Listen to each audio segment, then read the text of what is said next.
Welcome to the After Murder Party. My name's Graham.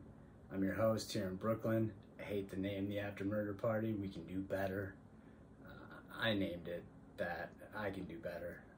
I named it that because I love the movie Murder Party by Jeremy Saulnier about the art students in Brooklyn that murder each other. It's fucking awesome. Check that out if you haven't seen it. And the after party part, I guess, reference to like me being late to everything cool. I don't know. It's not great. I'm working on it, something better. I'm trying to figure out what the fuck this show is to begin with. I'm not doing reviews. I'll tell you about stuff I love. It's useless to tell you about stuff I hate. It's boring. I'm just gonna tell you about the stuff that fucking rules, that I think rules, so it probably does rule.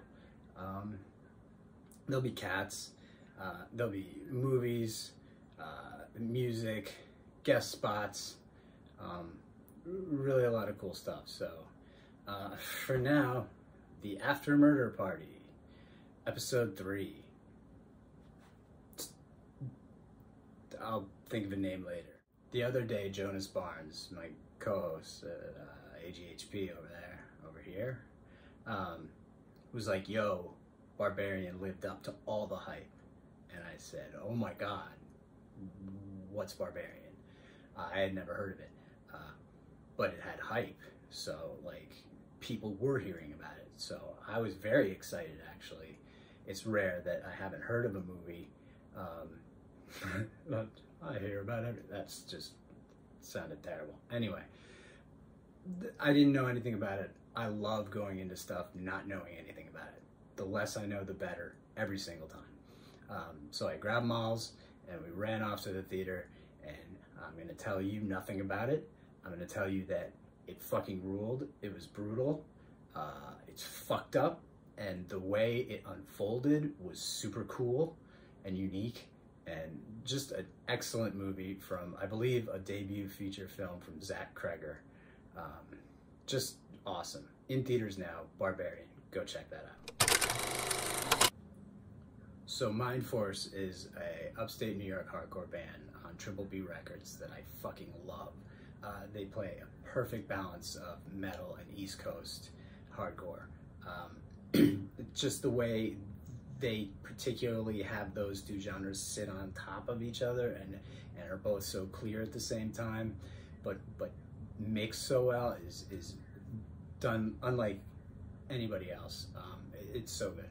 Anyway, like 4 years ago, they put out a full length called Excalibur that blew me away. And they said they were never going to put out another full length. They're a hardcore band. They're sticking to EPs and splits and 7 inches, and that's it. Fair enough.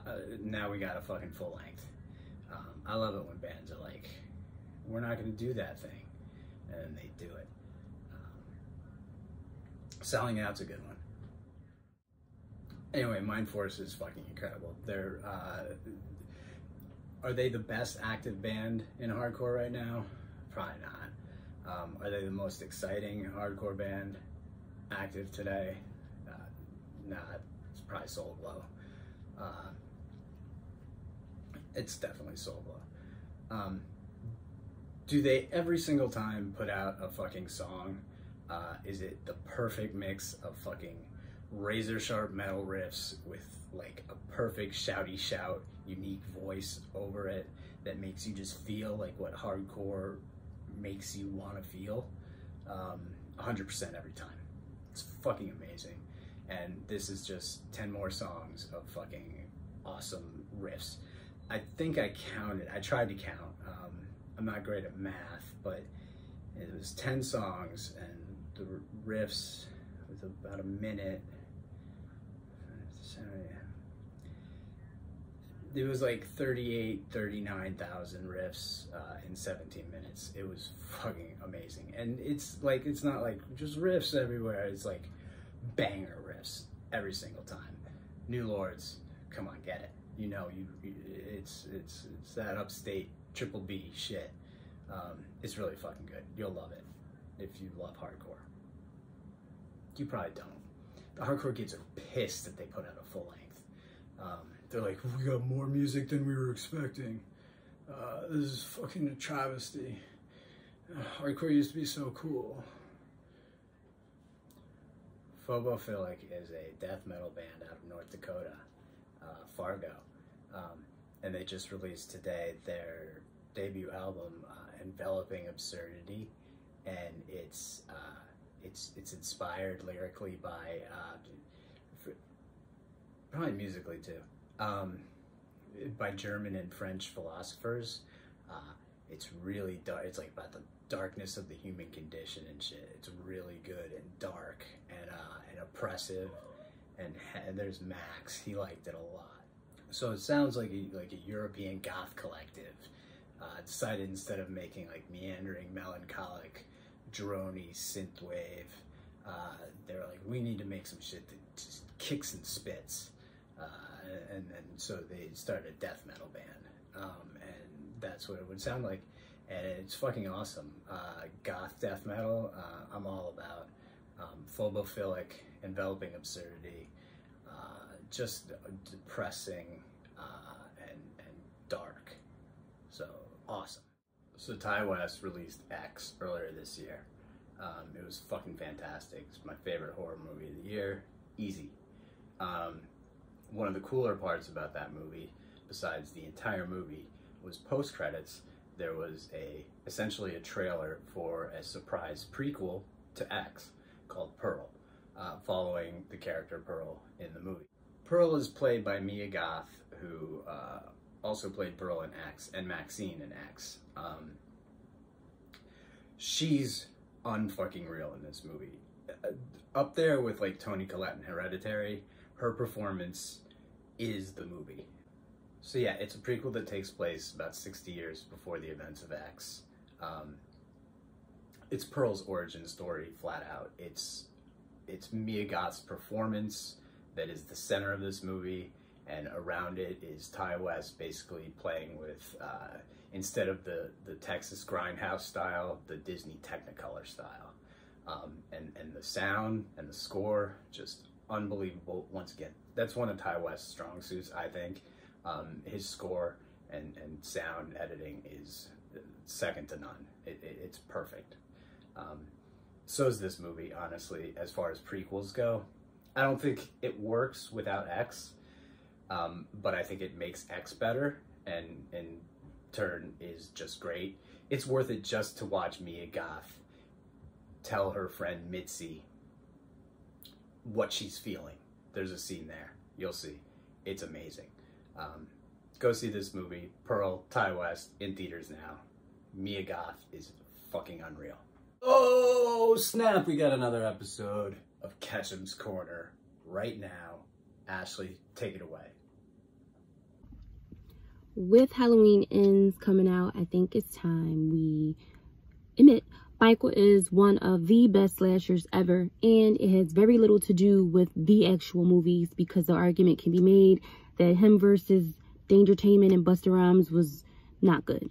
So what I'll say is Michael is what makes his movies amazing. It's what makes him amazing. You know, we had Loomis and Laurie, that's great, but Michael is the consistent thing. He's the constant in these films, and I appreciate that. I love that. Also, Officer Hawkins, he can't live.